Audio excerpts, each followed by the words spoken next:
Hi everybody, and greetings from Northern Michigan. This is Bob the Science Guy. I'm going to take a brief time out here and discuss my videos. My videos seem to fall into two categories. The first and most common one is me trying to explain basic processes to people that don't understand them. For example, why don't aircraft dip their nose when they fly over the curve of the Earth? Or why would an aircraft between Taiwan and San Francisco, for example, divert to Alaska rather than Hawaii? These videos are primarily designed to promote STEM education. But on occasion I make a video that falls into the second category, which is basically me trying to just make some remarks and some observations that I think are important. This video will be falling into that category.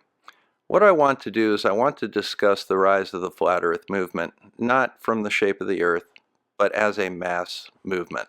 Recently, National Geographic put out a documentary on the Flat Earth that made quite an impact in the community.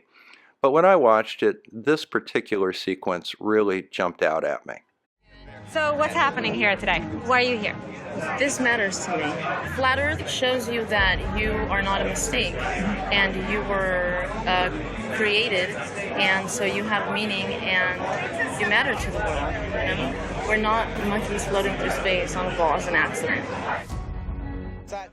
You know, as a product of a liberal arts education, I remember reading this book, The True Believer by Eric Hoffer, when I was in college. I have to say that it made quite an impact on me. The way that it linked religion and politics, for example, made a lot of sense to me. I looked at the rise of Trump and Sanders and Hitler and Gandhi with new eyes, and I hope a little understanding. I'd like to look at the rise of the Flat Earth movement the same way. So cue up the music and here we go.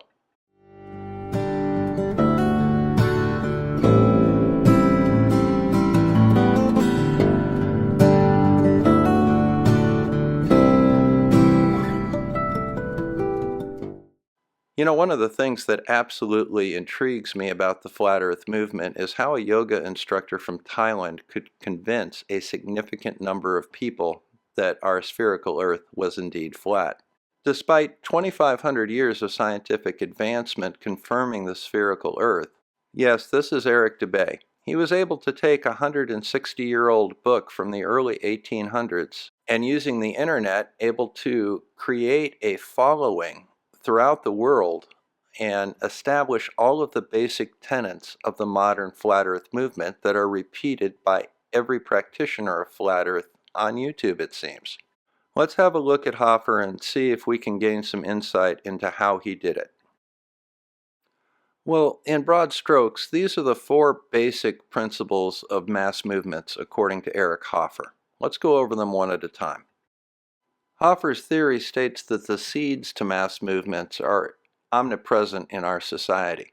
As human beings, we are creatures that have a desire to have purpose and meaning in our life, some greater function than just living day to day.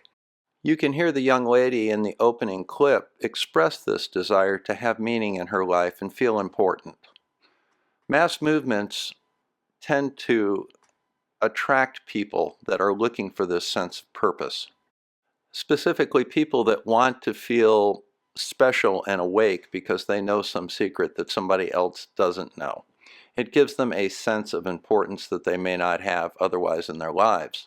One of the reasons the Flat Earth community died out in the 19th century was that communication at the time was overwhelmed by scientific advancements, and their voice was simply lost in the woods. With the advent of the internet, this barrier to communication was overcome, and it was very easy to find people of a like mindset with common ideas and goals and desires. As a result, they were ripe for exploitation. So let's have a look at these people. They're by no means stupid, they're not ignorant, they aren't foolish. What they do is they feel that their locus of control is outside of their power, and they don't feel comfortable with that, and they don't feel confident in existing culture or traditions. In society, they may not feel that they are very successful. They may feel helpless and insignificant. And most importantly, they have limited opportunities for the future under the current system. Potential leaders looking to exploit this vulnerability, I'll call it, are very good at picking up on this societal discontent, and then they use that discontent to manipulate their own goals. Now, a good mass movement has three common components. The first part is that you instill a sense of purpose to people. You make them a part of a group that is challenging the system. They aren't happy, so you give them an opportunity to overcome the problem by being part of the solution. Second, you have to give them a common enemy to unite against under your leadership. And the third thing is that there has to be some sort of a higher purpose or higher order or authority that gives them permission to do this. Now finally, let's have a look at the leadership and natural history of a mass movement. Mass movements many times will start with what we call men of words. These are intellectuals that raise questions. They're the ones that ask the questions everybody wants to hear, but everybody is afraid to say. They are the pot stirrers that get everybody motivated to do something about something. Next, you can sometimes see the fanatics, the ones that want to absolutely tear down the old system and create a new slate to begin a new society and a bright future. And finally, you end up with the practical men of action. The practical men of action are the ones that start the new system and put it all into place. You know, looking back at American history during the time of our revolution, prior to the first shots being fired, we had rabble-rousers that asked inconvenient questions, men like Patrick Henry. Then we had the fanatics that came out and started rioting, the Sons of Liberty, dumping tea into Boston Harbor and everything like that, leading up to the actual Continental Army.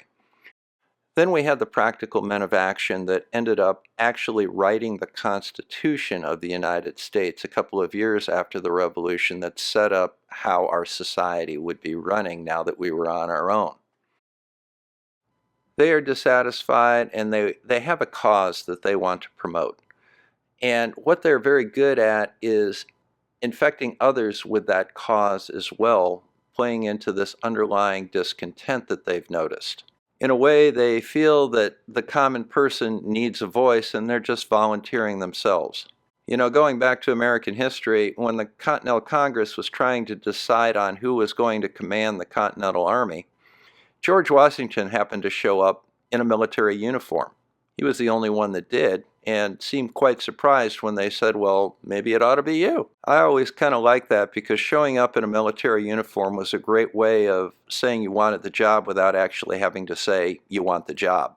Eric Dubay apparently found a copy of Zetetic Astronomy and did an audiobook on it in a very soothing and hypnotic voice and learned the material so he could answer questions about it. It was a great way to become the new leader of the new Flat Earth community. Let's see if we can see a little of this in action.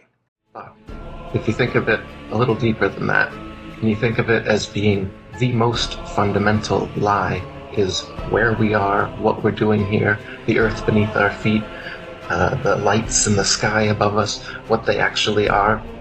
And if we've been lied about all of these, as well as the Big Bang and evolution and the way that we supposedly got here and the purpose we may or may not have in this nihilistic cosmology that they've presented with us, it becomes a big deal. Now this also brings up another very important point.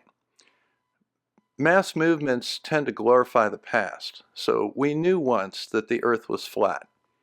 It was a wonderful time. Then all of a sudden, science came in with a heliocentric model and all that was gone. And right now we're being lied to, we're being told untruths, we're being indoctrinated from near birth. But someday we could have a brighter future. But one thing that we can all agree on is we can't stay where we are now. In advertisement, we call this the call to action. And when you look at the potential for a truth like this, a truth that has been suppressed for 500 years now, the flat earth truth. If that gets out and it is shown that every government, every university, every pundit, every television station is lying knowingly and censoring this truth, what happens when it actually gets out? The kind of restructuring of society and the system that truthers are looking for, that people know we need, is what can happen and what will happen and what must happen if this truth gets out. Now Eric needs to come up with a common foe that we can all unite against.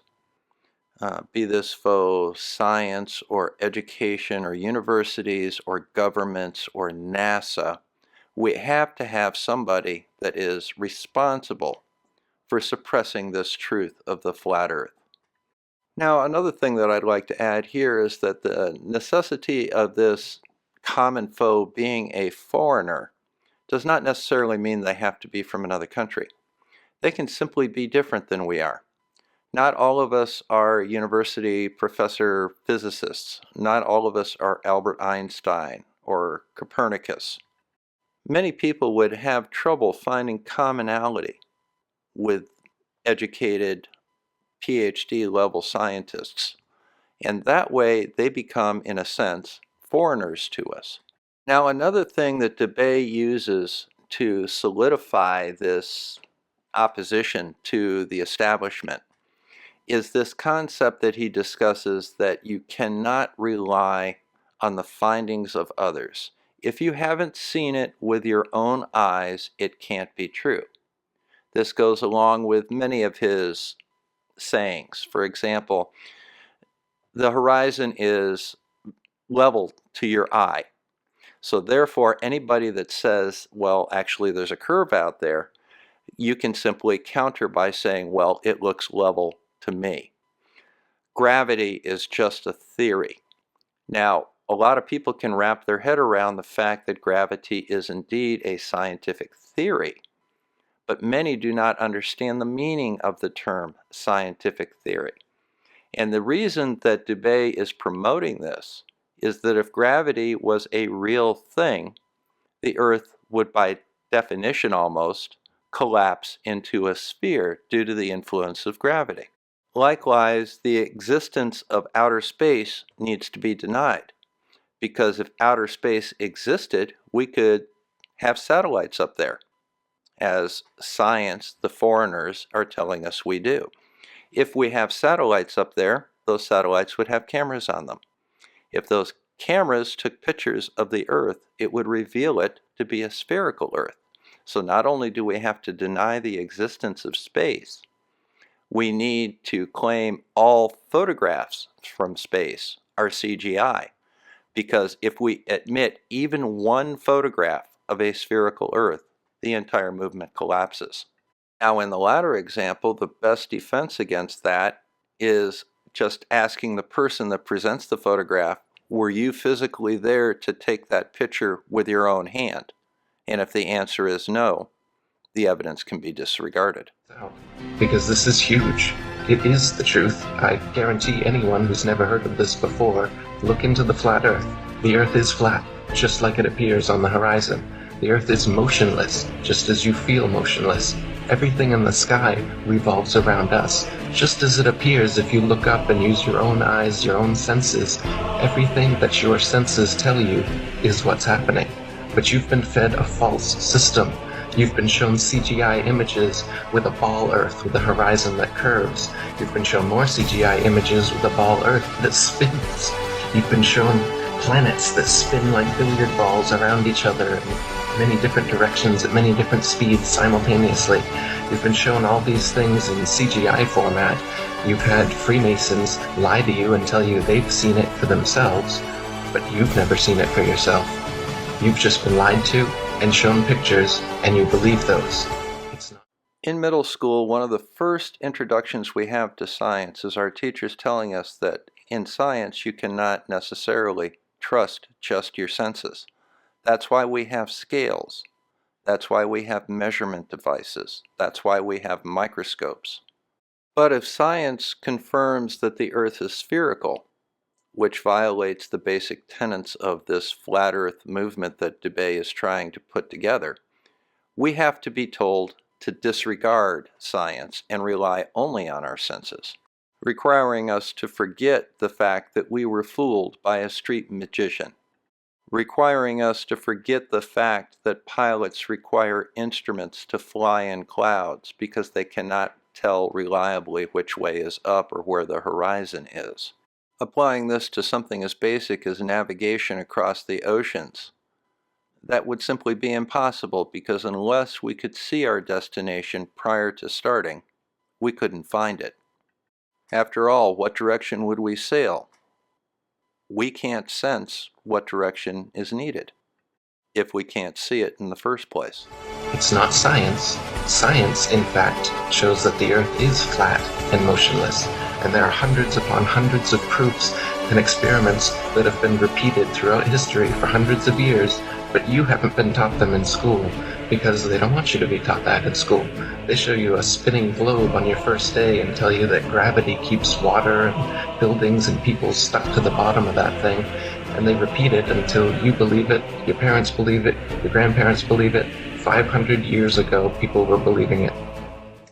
So let's listen to Eric put it all together and see if you can pick out these elements that he's using. Hey man, you ever look in the flat earth? I mean, our eyes and experience tell us the Earth is flat and motionless, and everything in the sky revolves around us. But when we cease to believe our own eyes and experience, we have to prostrate ourselves at the feet of these very pseudo-scientists who are blinding us, treat them as experts, astronomical priests who have special knowledge only they can access, like the Hubble telescope. So by brainwashing us of something so gigantic and fundamental, it actually makes every other kind of lesser indoctrination a piece of cake. Earth being the flat, fixed center of the universe around which everything in the heavens revolves gives a special importance and significance not only to Earth but to us humans, the most intelligent among the intelligent designers' designs. By turning Earth into a spinning ball thrown around the sun and shot through infinite space from a godless Big Bang, they turn humanity into a random, meaningless, purposeless accident of a blind, dumb universe. So it's like trauma-based mind control, beating the divinity out of us with their mental manipulations. People are always asking, why do they do this? Other than the obvious profit margin motive, NASA being the biggest black budget black hole in existence, sucking in over $30 billion taxpayer money for the fake moon landings alone. Nowadays, hundreds of billions of dollars, and not just NASA, but RASA and all the other fake space organizations around the world, giving CGI images for hundreds of billions of dollars. So this modern atheist Big Bang heliocentric globe Earth chance evolution paradigm spiritually controls humanity by removing God or any sort of intelligent design and replaces purposeful divine creation with haphazard random cosmic coincidence. And so by removing Earth from the motionless center of the universe, these Masons have moved us physically and metaphysically from a place of supreme importance to one of complete nihilistic indifference. If the Earth is the center of the universe, then the ideas of God, creation, and a purpose for human existence are resplendent. But if the Earth is just one of billions of planets revolving around billions of stars and billions of galaxies, then the ideas of God, creation, and a specific purpose for Earth and human existence become highly implausible. If there's no God and everyone's just an accident, then all that really matters is me, me, me. So they've turned Madonna, the mother of God, into the material girl living in a material world. Their rich, powerful corporations with their slick sun cult logos sell us idols to worship, slowly taking over the world while we tacitly believe their science, vote for their politicians, buy their products, listen to their music, watch their movies, all sacrificing our souls at the altar of materialism. Folks, this is Bob the Science Guy signing out from Northern Michigan. Thank you very much for listening, and please remember to like and subscribe to my channel. This rabbit hole's too deep for me. Feel my brain getting real sore.